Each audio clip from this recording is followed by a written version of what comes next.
welcome to Turn to Your Doom, a Choose Your Own Adventure book podcast, where we read a choose your own. One of us reads the choose your own adventure, and the other one chooses the adventure. And today with me is someone that maybe shouldn't have gone into a haunted house. Art. Hi, I'm here. What's it like with all those ghosts and ghouls? I don't know. You kind of get used to it. Are any of them racist? Some of them are, but like that's just bound to happen. Yeah, but like they're like 1800s racist, which like kind of circles back around to being funny after you realize they're ghosts and they can't do anything to you. And they use like really outdated slurs. Like they just sound silly nowadays. I'm not gonna say the slurs, but there's a couple that me and my black aunt would joke about all the time. And I'm not gonna say them because I'm around mixed company. But yeah, there's some real fun old timey slurs. Octoroon is one of my favorite ones. Just like, wow, you're really getting down. Whoa. You really like, reached back real, in time for that one. For real, there is a term for 3 generations of people that might have non-white blood. Wow. 3 generations worth. Wow. So lovely. I can't remember what it was. I literally just heard an old-timey slur the other day. I think we were watching a movie, and I was like, whoa, that brings me back. That brings me back to when I was alive back then. Well, it was like a slur that was like still used in the 90s when I was a kid, but is not used anymore. Oh. And I'm pretty sure I only heard it from like old people, and I was like, fuck.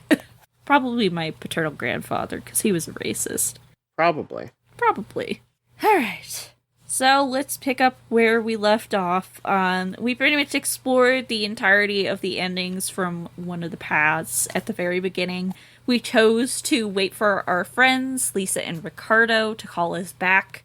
We had some fun. We got eaten by a house. We explored galaxies. We got stuck in the 1880s. We died of old age. And in one of them was a good ending. We did get back to our own time and like basically solve the mystery. I guess. I don't know. It was very ambiguous about what exactly happened with the ghosts, but we were fine.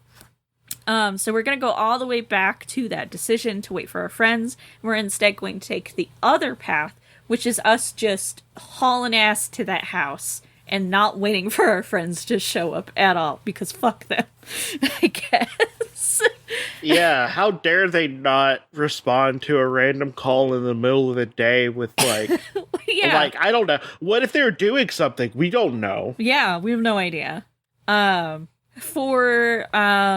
Just for a refresh, we are a psychic detective, and we are investigating a phone call we got from a supposed Henry Marston, who may also have been from the Civil War, and owns a house in the town that we live in. Also, I don't know if us being psychic has anything to do with anything. I don't know if we're actually psychic. It just says psychic detective. Like, are we a detective of the psychic? Maybe we're psychic in the same way that Sean from Psych is a psychic. Like, we just say we are.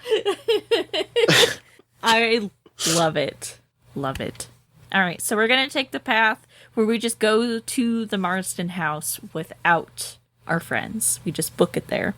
The Marston residence turns out to be a large, modern house located in a fashionable suburb about a half-hour's drive from your house. You see it first through a tall iron fence running along the road. The house is set back behind a broad and well-tended lawn. You park your car down the road and walk back to the gatehouse that gives access to the estate. The gatehouse is strangely old-fashioned and ornate in contrast to the main house. The heavy iron gates, inside their framework of stone, stand slightly ajar, leaving just enough room for you to squeeze through if you want to. A bronze plaque is set into the stone on the outside of one of the walls. It reads, Site of the Hedgebrook Prison, which was burned to the ground during the prison riot of 1887. 112 prisoners died in the fire. Not to win historical society. You glance again at the house. The front of it is constructed largely of glass. A short distance to one side of the house is what looks like a large, strange metal structure, rising out of a number of huge blackened hunks of scattered concrete. A shudder goes through you as you realize that these forms of twisted metal might actually be the remnants of the old burned-out prison. Suddenly, a man dashes out of the house. Help! Help! They're after me! The man cries. Halfway to the gate, he drops to the ground as if he had been hit by an invisible hammer. You dash through the gate and run towards the fallen figure. But something stops you in your tracks. 3 snarling animals materialize in front of the house. What are they, you wonder? Can they be huge chimpanzees? They look mean and angry. For a moment, you are frozen to the spot. The man on the lawn can't move and needs your help. But what good to him will you be if you're mauled by the angry chimps?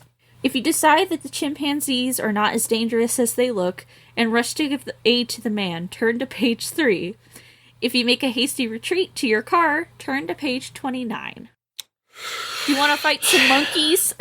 Not really. I know. That sounds terrifying.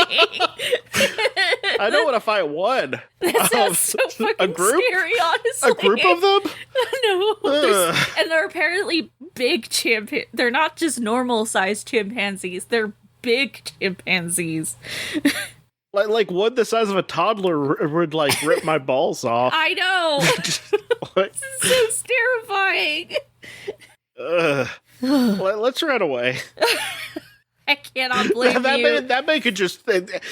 You know what? You should have been in this place in the first place. That is his problem now. It is not ours. Literally not our monkeys, not our circus. You decide that it is better to get back to your car, fast. You always drive with a first aid kit and some basic defensive equipment, such as your pen that holds 2 cubic centimeters of a powerful knockout gas. You have the ignition key out of your pocket even before you can reach the car. As you quickly open the door on the driver's side and jump in, you realize that something is wrong. You're about to jump out when you feel it, a cold metal circle, like the end of a gun barrel, pressed at the back of your neck. A raspy voice commands, "Just do what I tell you, or you'll be looking for a new head. Now get this car moving and follow directions. Drive to the corner and turn right." I have to go all the way back. God damn. You have no choice but to do as he says. You turn right at the corner. Then, as directed by the voice, you drive another 200 feet and turn again. This time into an unfamiliar dirt road that leads to a heavily wooded area. "Stop here," the voice orders. There is now a beeping sound in the back seat. You realize that the gun is away from your neck. The figure in the back seat is apparently fiddling with some sort of electronic device. While his attention is away from you for a few moments, you slip your hand quickly and silently pick up under the dashboard of the... You slip your hand quickly and silently under the dashboard of the car. Your knockout gas gun, disguised as a pen, is still there. If you decide that now is the time to use your knockout gas gun, turn to page 32. If you decide that this is too dangerous to try right now, turn to page 34. Okay, so as a person who used to partake in certain herbal medicine, I know that when you're in a car and you don't have the windows down, you do something called hotboxing. Yeah. Yeah, I mean, maybe I'm like, you know what? Maybe I want a good nap as well. Maybe I want to just take a good nap with this guy who's also bound to want to kill me. So let's go for it. Okay. Yes. Oh, okay. Sorry, my dad had to ask about a dinosaur.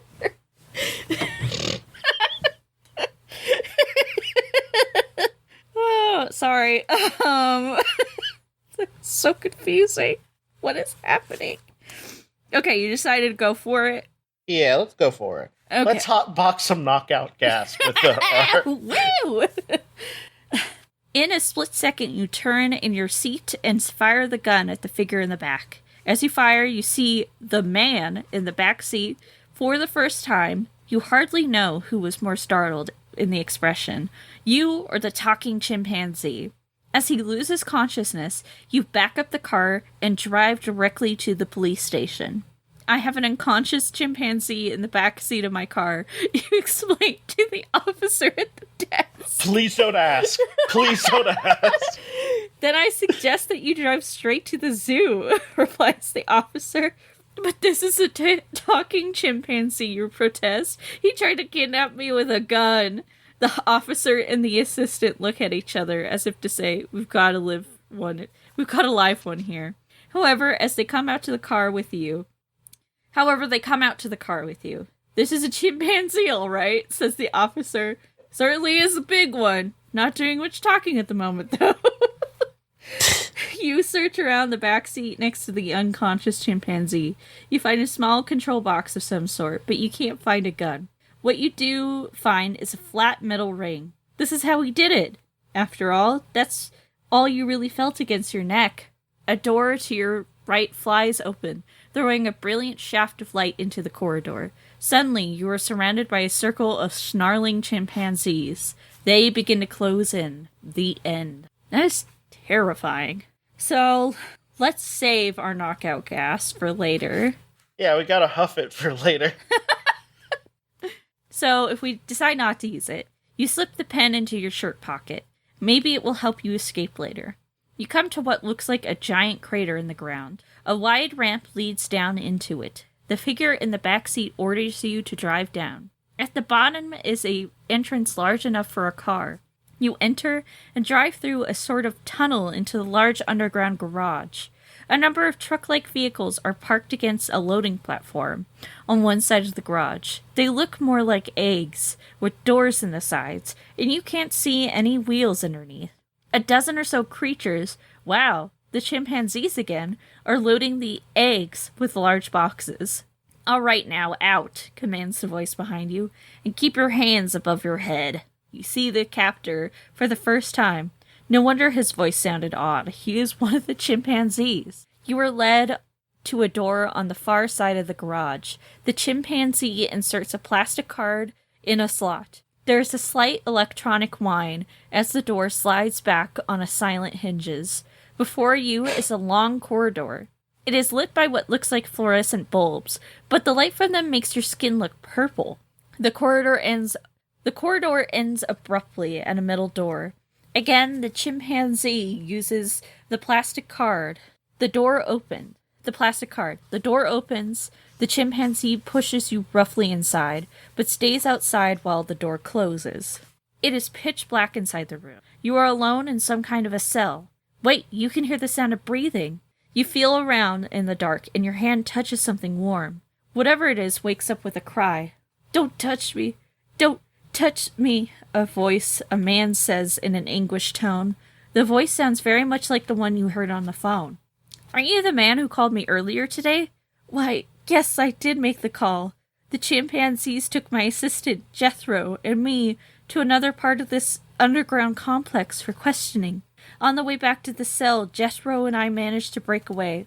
I think Jethro escaped to the outside, but I haven't seen him since. I have a feeling that something happened to him. I locked myself in a room with a telephone. I was so desperate that I dialed a number at random. I had only a few seconds before the chimpanzees were going to break in. But you called twice, you say? That's right. I got a second chance while they were breaking down the door to the one room. I fled to an adjoining room that also had a telephone. I remember the number that I had dialed the first time and tried it again. What's the story with these talking chimps, you ask? The energizing chamber is a large glass... Oh, wait. My name is Marston, Professor Marston. I was using the chimpanzees as my experiments to create superhumans. Instead, I created super chimps. How did you begin to ask? I developed a super energizing chamber that will give anyone advanced mental powers. And I think I have an idea for how it can help us get out of here. The cell we're in right now is part of an old prison complex built after the Civil War. The prisoners in the old prison had been trying to dig a tunnel to freedom from this very cell, but they only succeeded in part of the prison, in digging to another part of the prison. The tunnel leads directly to my laboratory. Okay, Professor, let's go, you say. You go first, crawling on your hands and knees and feeling a way along the tunnel. Soon you come to the inside of a loosely constructed stone wall. You can see into the brightly lit laboratory through the small cracks in the wall. I only see one chimp in there, you whisper. If we can get in there, I can get him with my knockout gas gun. One good push, the professor whispers back, and this part of the wall will fall outward. Damn, we're jumping around a lot in this one.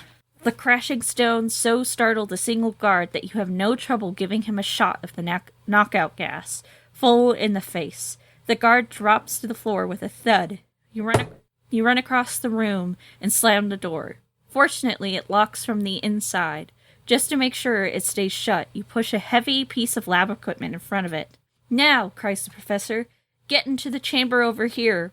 No time to waste. Are you sure it's safe, you ask? I would go in myself, says the professor, but my heart can't take the shock. I'm afraid even for someone as young as you, there's a risk of cardiac arrest and permanent damage to your brain function. If you decide to go into the super energizing chamber, turn to page 37. If you feel that the chamber is too dangerous and try to escape another way, turn to page 43. Let's go in. Okay. I need to wrangle Mo real quick, and then we'll find out what happens if you go inside. He was not happy about that.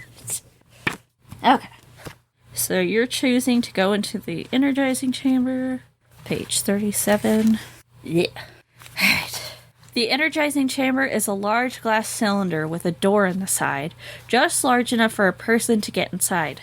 I'm going to activate the Alpha Force now, the professor shouts from the control board outside the room. Do you feel that? You do. It's like every cell in my body is jumping up and down, you shout. Woohoo! Your hair is standing on end, he observes.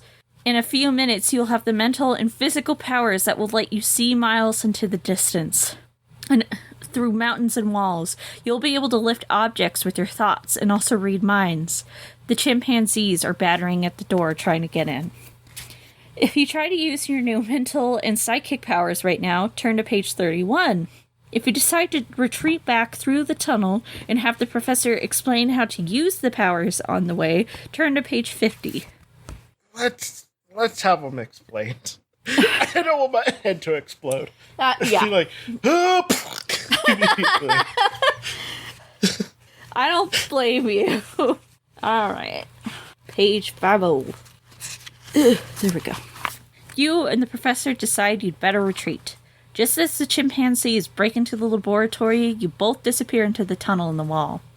The last thing I did in there, says the professor, was to put the controls for the Energizer on self-destruct just a few seconds from now. Blam! The explosion rocks the room. Fortunately, you and the professor were back in the cell before the explosion. That takes care of the chimps in the lab, says the professor, but there's still plenty around. I'm afraid they'll decide to concentrate together, make a strong mental force field. I think I can feel it already. I can too, you say. Is it pressing inward? Yes, says the professor. They will slowly squeeze it until we are crushed to death inside. What can we do? You ask the professor. Now is the time to learn how to use your powers, and quickly. First, imagine a disc spinning in your brain. I know that sounds a bit vague, but try and you'll see it. I can see it, you say. A brilliant white disc. It's almost blinding, even though I know it's not real. That's good, says the professor. You are starting off well. The disc acts like an electrical generator, but it generates mental energy instead of electrical energy. Now let the energy build up. Okay, now aim it at the force field. The chimps are creating around us. Steady now. Ease the power. Careful. Concentrate even more. There is a grinding sound, followed by a deep rumble that makes the entire structure around you tremble. When you hear a tremendous pop, like the one you hear when a filament in a light bulb breaks, but much louder. That's it. You did it. The field is broken. The force field is gone, you ask? But I can still feel a strong energy source from somewhere in the house. The only way to look for whatever's producing that energy is to use your new energy to search the house, penetrating the walls with your thoughts, the professor explains. But it will take an awful lot of energy. It might be better to get out now while we can. If you go on a mind search of the house, turn to page 60. If you decide that now is the time to try and escape, turn to page 69. I mean, I don't know what it means by mind search. I mean, unless it You means do like literally. You do like a psychic probe of the house, basically. I don't know why that would be helpful at the moment, but yeah, let's do that. Just because we're See gonna where be it like, goes. Wowee. Yeah, wow! Alright, so we choose the mind search. For our mind search, says the professor, just project your consciousness itself, the same way you projected your concentrated energy against the force field. Have your mind leave your body. It will return if your body is threatened. You leave your body in the care of the professor, and you begin to travel on mind energy through the house. He's right. It is just a matter of complete concentration. You trace the sources of strong energy to the center of the prison structure. You find a large lead-covered vault. Your mind cannot penetrate it. Instead, you throw a force field around it. A wave of anguish comes from the vault. The vault almost seems to be pleading for mercy. You release your force field. As you do, you feel a surge of even greater energy inside of you. Suddenly, the lead shield falls away to reveal an intricate crystalline structure inside. You recognize it immediately as an alien life form. It communicates with you telepathically in a strange code, which you somehow understand. The alien life form which explains its predicament. Whoop. The chimpanzees sent their mind powers across the galaxy and found our planet, says the alien. They invited an emissary from our planet to visit Earth. I was selected to go. Once I arrived on Earth, the chimpanzees imprisoned me. They refused to release me until I reveal all the secrets of my planet's technology, such as how to construct flying machines. I am grateful to you for freeing me. I must invite you to return with me to my planet as a hero and a welcome guest. If you decide to accept, turn to page 57. If you decline respectfully, turn to page 62. Let's do 57. Let's go. Let's accept. Let's go. I want to be a hero! Alright. I will go to your planet, you say, as long as my friend the professor can go too. Very well, the alien emissary says. Suddenly you see the professor standing next to you. The strangest thing, your body is with him, though your mind is still across the room. Within seconds you've joined it again. Imagine, says the professor, as the two of you take your first steps into the alien ship. Just imagine what we are the first. Before he can finish, everything goes blank. When you come to, you and the professor are in the midst of a crystalline city, where light has never looked so beautiful. The air has never smelled so clean. You spend several years there, learning the secrets of their advanced technology, before you return to planet Earth. The end. Okay. That's a pretty sweet ending. So if we decide not to go, page 62. I would love to visit your world, you say, but I have too many things to finish on this one right now. Very well, the alien emissary responds. I will leave the crystal pendant with you. It is a hyperspace communicator. When you are ready to visit us, you need only activate its core with your mind, and a spaceship will be sent to you. Now before I go, I must repay the hospitality of the creatures that tricked me into coming here. You hear a chorus of anguished animal cries through the house, then silence. Your mind scans reveal to you that all the chimpanzees have been thrown into a hyperspace prison. There they will float in a nameless void until they have served out their sentence. The spaceship vanishes. When you return to your body, you find the crystal pendant hanging around your neck. The prison itself has vanished, along with the house that stood over it, and you and the professor find yourselves standing in the center of a broad, empty lawn. The end. Not as good. Yeah. So if we go back, the next choice that we had would either do a mind search of the house, or if we decided to try and escape. And we chose to search the house. So let's try and escape. Yeah. See where that brings us. You turn your mental powers against the door of the cell. You stand straight but not rigid and focus your psychic energy on the locking mechanism. You feel the energy flowing from you. Harder now. Concentrate. Your mind traces the intricate locking sequence. There. It's open. You and the professor start down the corridor toward the garage, then zap. The two of you are frozen in mid-step by a force far greater than the chimpanzees possess.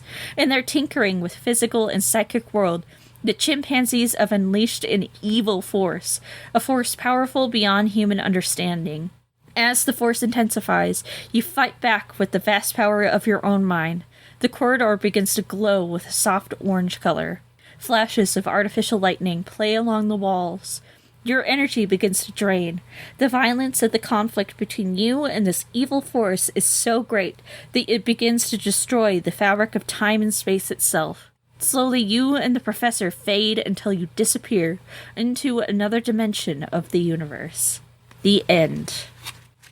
Well, are we running out? We are. It looks like it, yeah. Maybe? Let me see. Where was how much is left? It feels like we've done quite a bit. Yeah. One sec. Let me see how far this goes. Oh my god, why does this jump around so much? Yeah, it looks like we're just looking at endings from all the paths that we previously took, if you want to check them out. Yeah, let's go. Let's just look at the endings, because, like, I don't know if there's much left for us to do. Yeah, collect the endings. So the next one, I looked it over. It is a little long. So the next ending was either when we just got out of the Energizer, and the option was either to try our new mental or psychic powers right away, or if we decided to retreat and learn how to use them.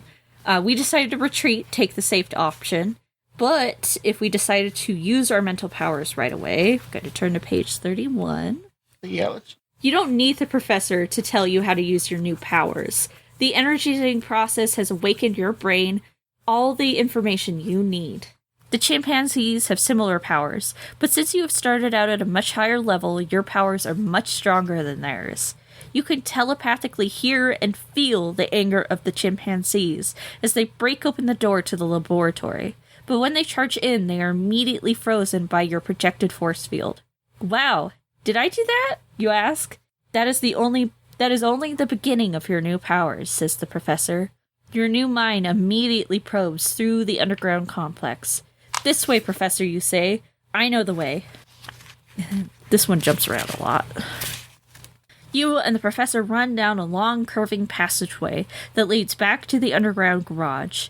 As you emerge from the passageway, the chimpanzees remaining in the garage hurls one of the heavy boxes at you. Your mind force catches and stops it in midair.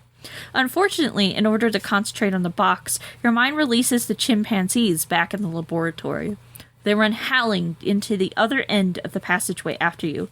I'll have to work on this mind power, you say.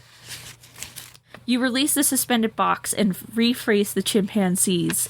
The howling behind you stops suddenly as if a radio had been turned off. The box comes crashing down on the concrete floor of the garage. It breaks open, sending a cascade of money into the air. You don't have to examine the money to know that it's counterfeit. Your heightened senses tell you that. You mind scan the underground complex again. This time you find the engraving equipment, the printing presses, and the trimming machines. Everything needed to produce counterfeit money. And you see huge stacks of counterfeit bills. There's currency from virtually every country in the world. The chimps developed these egg-shaped flying machines you see in the garage, says the professor.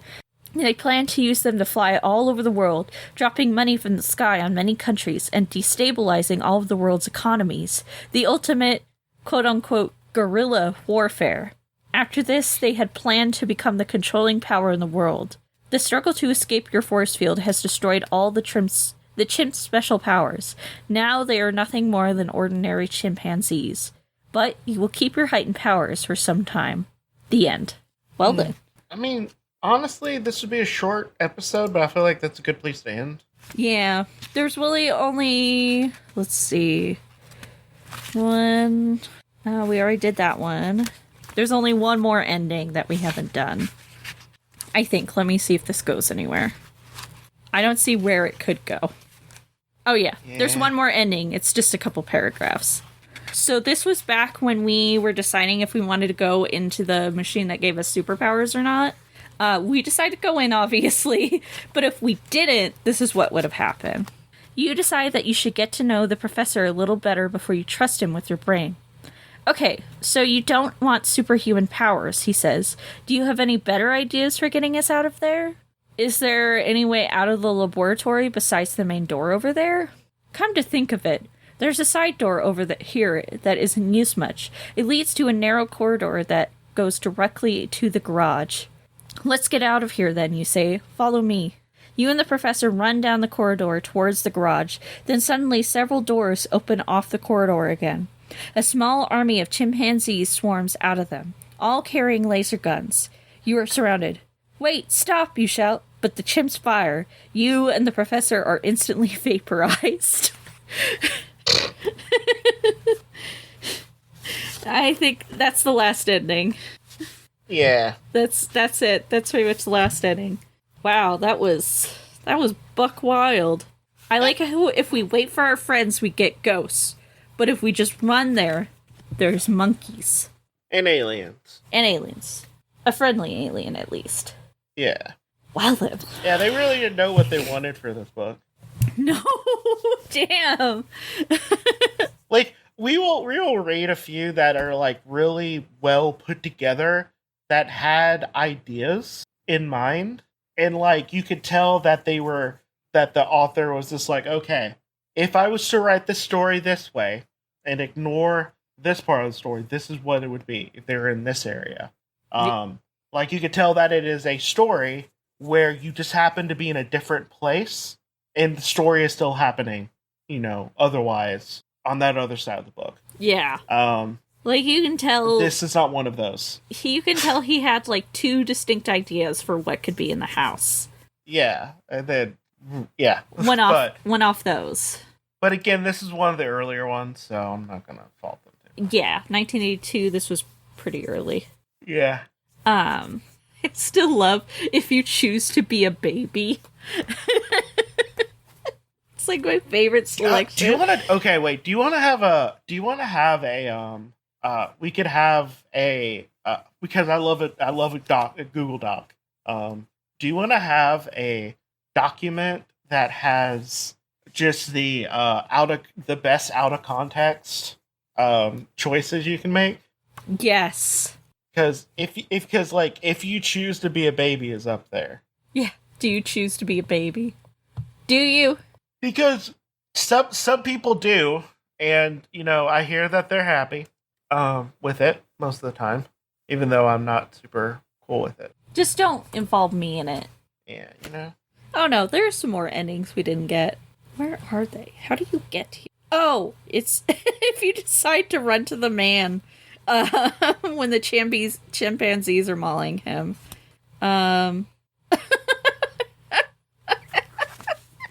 Sorry. That leads to an option to where you can call the cops on the chimpanzees. Cool. Oh my god. Yeah, I'll just call the cops on him. Like, there's a bunch of monkeys, they just killed a man. They're like, let me transfer you to animal control. Oh my gosh. Yeah, I guess there's some more ghost stuff, but that's really it. Oh, yeah. There's some, like, secret agent and more alien stuff. Oh boy. That's interesting. Okay. But yeah, we pretty much saw, like, the two distinct stories, though. Weird. Alright, well, anything else you want to say about this book? Maybe they should have added something in about, like, Bigfoot or something else. I mean, I don't know. They might as well put, like, what other really, like, out of nowhere thing. Yeah. I would have happily accepted some Bigfoot action. Yeah. Alright, well, this was fun. Maybe we'll go back and figure out how to do those other ghosty things again, but they don't look that different from what we've already done.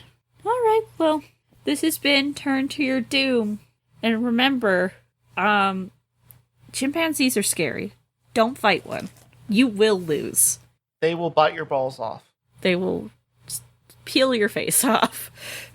Or rip your arm out. They're so much stronger than you.